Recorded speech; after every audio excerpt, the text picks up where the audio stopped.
Get ready to take a look behind the scenes and enter the impossible for the Between Two Minds podcast with our hosts, Judge Mentalist and Bernardo Rodriguez. Can they really tell you what you're thinking?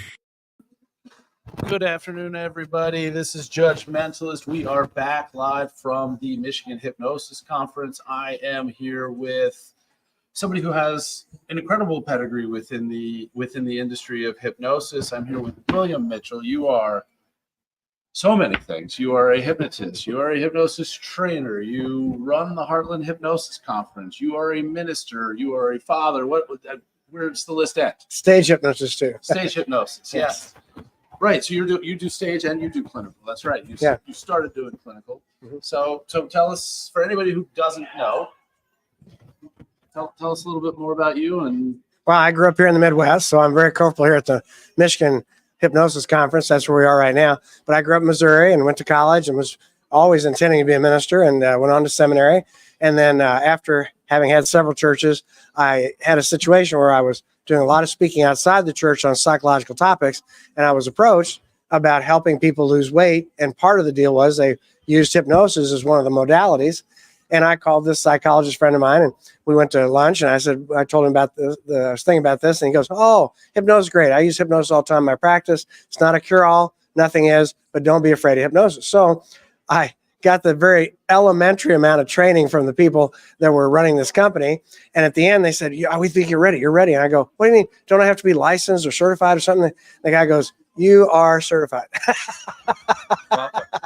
there you go.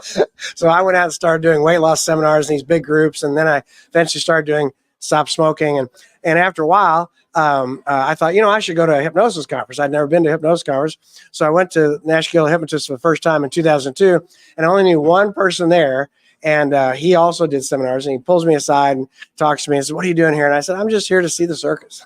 Right. I've never been to a hypnosis conference. So he introduced me to this guy, and the guy immediately said, "If I could show you how to get off the road doing all these traveling hypnosis seminars and make the same kind of money doing a one-on-one practice, would you be interested?" I said, "You have my full attention." Yeah. So he showed me a marketing model, and I went ahead and got it, and it worked great. And so for a time, I opened my office in Springfield, Illinois in 2003.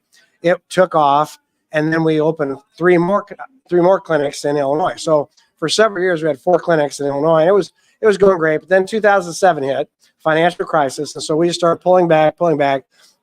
I've always kept my clinic in Springfield, but I let the others go slowly over time because I just didn't want to get overextended. Right. And but at the same time, I'd started doing stage hypnosis shows. This wonderful guy was a school teacher, good Christian guy, just a wonderful family man, but he did clean shows. And to be honest with you, I had never seen a clean show. I'd only seen these really dirty shows, and so I knew I couldn't do those as a minister. But I got his card, and I called him the very next day after I saw his show, and he agreed to train me. We became great friends, and so I got started. He started just giving me his leftovers. He'd get double booked, and that was wonderful for me. To me, it was like extra money. It really wasn't hard to do. Most of them were high school shows, a few corporate shows. And then what happened was in 2007, tragically, he got a brain tumor and died. So I sort of naturally picked up a lot of his old business. And the one difference between my friend and myself was he had a magic background. Yeah. And he was always afraid people would steal his shows. So after he died, I was not afraid to use other hypnotists to grow the business because I always said, "You'll only steal from me once. Right. You'll get one chance." And so that's been great. And so I just started bringing in more and more other stage hypnotists. I started booking more and more shows. And so even though I'm part-time, I do 50 to 70 shows a year. Plus I have my clinical business, and I serve a church just south of Springfield. It's in a college town called Carlinville. There's Blackburn College there. And about half the congregation is either faculty or staff. So every Sunday, like I'll be preaching tomorrow, every Sunday, there's at least 4 or 5 PhDs in the audience. And right. So they're great people. They're wonderful Christian people. Not one of the PhDs has ever said, "You need to call me doctor." They're very humble people. They're good Christian people. And so I get the best of all those worlds. And so I thought I'd give back a little bit. So 10 years ago, I started the Heartland Hypnosis Conference. And frankly, I kind of thought I'd gone to a number of conferences, and I thought I want to build a conference that would be one I'd want to go to. Right. Yeah. And so we do tracks. And so we have, like, if you're a clinical hypnotist, for all 3 days. If you don't want to leave that room, you can see clinical all day long, not miss any of the clinical speakers. Same thing with stage hypnosis, same thing with metaphysical hypnosis. And also we call it the business hypnosis, how to build your practice. Right. And so we have those going all at one time. And it's been great. I've met some of the nicest people, and we're hoping you'll come this year and speak, you know. It is my full plan and intent to be there. Yeah. I know that we had a little bit of a snafu with, and it was all on me last year with an email address, and an invitation got caught in limbo, and I moved on and started booking stuff, and then I get that random phone call, and I'm like, oh, I screwed something up here, which I totally did. But yeah, I've got those dates in the calendar for this upcoming year. You guys just opened up accepting submissions for the 10th annual Heartland Hypnosis Conference, which will be in April 25th through 27th in 2025. But one reason I came to Michigan was Dan Goyette, who this is his conference. Mm-hmm. He came to ours, and then he thought, well, I could do one of these in Michigan. So he's been still coming to our conference. So I thought I should return the favor. And also, to be honest with you, I came kind of hunting some talent. Yeah. And let me tell you, there are some very talented practitioners at the Michigan Hypnosis Conference. And I've really enjoyed being with these people, been friendly. Everybody's been great. And Dan has been a fantastic host. Host. Yeah. Richard Cole did a wonderful stage hypnosis show last night. I know you saw it. Yeah, lots of fun. It really was. It really was. A lot of fun. And there's some really fantastic people here. And we're hoping some of them will come to Heartland in the spring. But I've really enjoyed it. These classes have been great. And which ones have you liked? There's been a variety of stuff. I mean, I've been doing, there are tools that aren't in my toolbox, or at least they weren't until I started, finding them here. So, you know what you know, and then there's still a whole world out there here at Michigan. And I know that you do this at Heartland. And like you said, you're not stuck in one of those tracks, but if you want to stay in a track, you can. But to be able to look at that schedule and be like, okay, that right there is a missing piece. I'm going to go in there and I'm going to learn that. So I learned with Michael Brody 10 different techniques to do rapid inductions this morning. Oh, wow. And I had just been doing stage work and really doing a progressive muscle relaxation that works in about 6-7 minutes, which has served me very well. Sure. But hey, Michael gave me 10 tools to add to the toolbox today, which now are there. So, one of the funny things, I was joking around with people earlier, like if I get approached in a parking lot by a panhandler, I'll be like, hey, buddy, have you ever been hypnotized before? Here, come here and shake my hand. Normally they just turn around and run away. Why wouldn't they? That's my way to disengage from that conversation before it starts. But I'm sitting here thinking to myself, one of these days somebody's going to call me on that bluff. And I'm going to have to be able to do it. So now, boom, done, check, I can do it, which is great because you end up getting people outside of the context of your formal show that are saying, hey, show me what this is. And I'm not going to sit there and be like, all right, sit in this chair,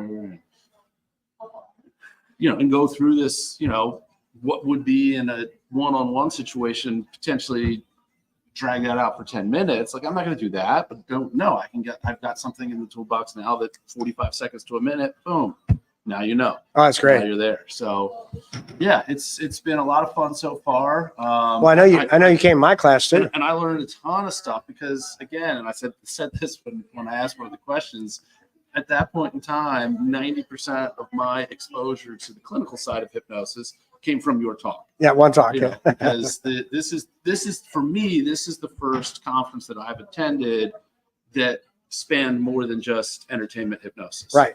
So I've done the Performing Hypnosis Conference. I'll be back there, or summit rather, which is obviously fine-tuned and isolated to either stage or street folks. So being able to get that and just network with other people that are doing stuff that I'm not doing, super valuable because, Connie, who was on the podcast earlier, who did the keynote, after we did that session, we were chatting about a whole bunch of different stuff and then just understanding like how much bouncing ideas off of each other for marketing stuff that in our individual markets would both work for both of us, even though we're not doing the same thing. Right. As far as, the way that it's presented, everything that she does is more in a clinical world. And I, again, 90% of my clinical hypnosis experiences come from your mouth 24 hours ago. So, well, and Connie's one of my former students, Yeah. And what I love about it is I do a talk that I've done at Heartland. I've done at Nashville Hypnotist, Hypno Thoughts. I think you'd love it. All the stage hypnotists crowd in always when I do it, but it's really a clinical talk, but the stage hypnotists love it because it's entitled, Your Clients Want the Wow, the Magic, the Hypnotic Phenomenon. They all come in, they say, well, I want to see the power that I saw in the stage show. Yeah. They don't want this progressive relaxation. They like to see those rapids. They want to see you do the arm levitation. They want to see you stick their hand to the table, or, and they're looking for those convincers, and those convincers that are hypnotic phenomenon. That's actually the term for them. The hypnotic phenomenon is what you see in a stage show.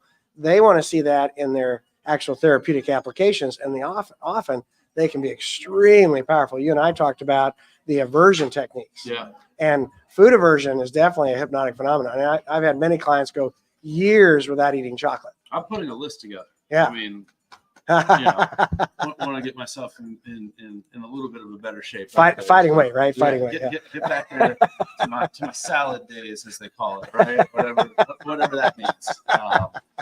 Yeah. So awesome. So again, the dates again for Heartland. Yeah, it's in April. We're always last weekend in April. This is our 10th year. It's April 25 through 27. It's Friday, Saturday, Sunday. And it's really an amazing conference. And we're talking about stage hypnosis. We have so many clinical hypnotists who will wander over to the stage track, and often they'll do what we call a ride along on Saturday night with our stage hypnotists who are going out to do local after prom shows, high school shows. Yeah. And they really learn so much by watching the pros. Yeah. And it's really a neat opportunity. Then we come back and we have a great time on Sunday too. But we have we always do a great stage hypnosis show on Friday night. Salish. Yes. Yeah. Salish did our show the first year we had our conference, and last year, and he did a fantastic show last year. And I've got an invitation out to someone who but I don't want to say yet because they haven't agreed. But when they've agreed, then I'm going to start promoting who's doing the stage show, because that's a big draw. It's a big draw. For me, I've been doing this, and I've done quite a few shows, and I've got a great deal of comfort wherever I go, whatever setting, big group, small group. But there's nothing I love more than seeing somebody do a live show that I haven't seen do it before. Right. Everybody's got their own little twists, their own little turns. Right. I mean, last night, that was the first time I'd seen Richard perform live. And if this is nothing more than a plug for going out and seeing a live show, it's not watching it on video after the fact is great, especially if you're paying for it and that money's going into our pockets. But being in the room, supporting live entertainment, there's nothing like it. Like the experience is just, there's just a feeling that's in that room that doesn't translate over the video. So can I share a story about seeing the shows like that? Yeah, please do. Yeah. Many of you know the late Jim Wand. He's a wonderful, wonderful stage hypnotist. He was amazing. And years ago, it was probably 12, 13 years ago, he invited me to come see. He was doing 3 shows in one day at this one high school. It was like the high school and the junior high, and then he was doing a show open to the community. Mm-hmm. And after the first show, I went up to him. He said, "What do you think? What did you think?" And I said, "Well, there's a reason you get paid 3 times what I get paid. You're 3 times better." But he knew, and I knew, by him letting me see his show, he was only twice better. After that, you do learn. You do learn when you watch other people who are better than you. Just the way that it's approached. I mean, there are things that I do in my show similar to things that Richard did in his show, but just the way that he goes about and the approach. I'm like, oh man. Or the wording, wording, so smooth and It's such a fun experience, and it's just. You get a little something. Ooh, I might change this about what I do, and you're not necessarily taking something that somebody's done, but you're inspired by the way that they went about doing something, and it just gives you that light bulb moment of, ooh, I could do this routine that I've been doing,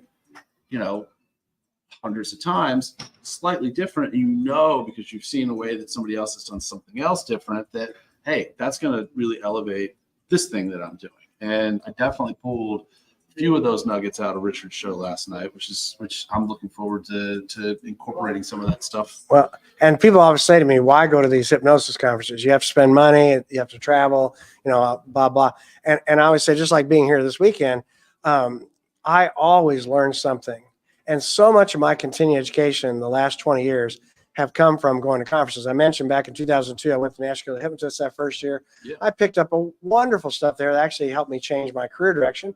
And even today, I just came out of a class, and it was on spiritual uses of hypnosis. And even though my background as a minister and as a theologian, I'm well acquainted, so many of the terms were so simple. Like they kept talking about the dark night of the soul. Well, that's very, very commonly used in Christianity. Mm-hmm. And they were using it more in a spiritual context, using hypnosis. And just, you're always picking up new things. And until you get around your colleagues, you don't know what you're missing. Like, for example, one of the best lunches I had today was this gentleman, Damon Cart, and he has this huge YouTube program, and he has so many followers, and it's really active. He's really making in the six figures, and I was talking to him, and if we don't keep up, whether it be technologically or in technique or in trends, you're going to fall behind. Eventually you fall behind, you'll eventually be out of business. Of course. Yeah. Just like in anything. I mean, I know you're also an attorney, right? Yeah. You guys have to take continuing education. No, we got to keep on top of everything. Things are changing, if not every year, almost every year. Right. So if something changes and that ball is moving, which it often is, you got to keep up with it. And I'm saying, last weekend I was in a theological class, and you have to keep up there. Several books are mentioned that I haven't read, hadn't even heard of. Right. I wrote them down. I'm gonna get them. But things are changing, and if you don't keep up in your field, because a lot of great hypnotists out there, they get comfortable, they're doing a good job, but it's just so important to go to the conferences and kind of hear what else is happening, what other people are doing. Because I've done over 1,000 hypnosis shows now, 1,000 shows. But Brenda Kay, 3 years ago, she does cruise ships. She got up there and she was just so smooth in how she would introduce the skits. And several times I'm going, oh, I'm changing my wording. That was too good. And it wasn't that her skits were really any different than mine, but the way she led into them. Flow was wonderful, beautiful. So polished, so polished. And when you're around people that are better, it makes you better. Yeah, absolutely. All right. Any last thoughts? I know you've got to get out your way. I want to thank you for having me on this podcast. I want to thank Dan Goyette for having the Michigan Hypnosis Conference, inviting me, and he's been very kind to direct some of his speakers toward Heartland, because he looks at it the way I do. No conference owns the speakers, right? Yeah. And so we want to encourage them to springboard from our conferences to other greater things. And we've had at Heartland, we've had a number of people who are very, very well known. Heartland was the first place they ever spoke. And so I'm real proud of that. Now, 10 years later, we're going to celebrate that. Right. Yeah. 10-year anniversary, Heartland Hypnosis Conference. William's website for his shows, as well as the website for the Heartland Hypnosis Conference, are in the description. So check those out.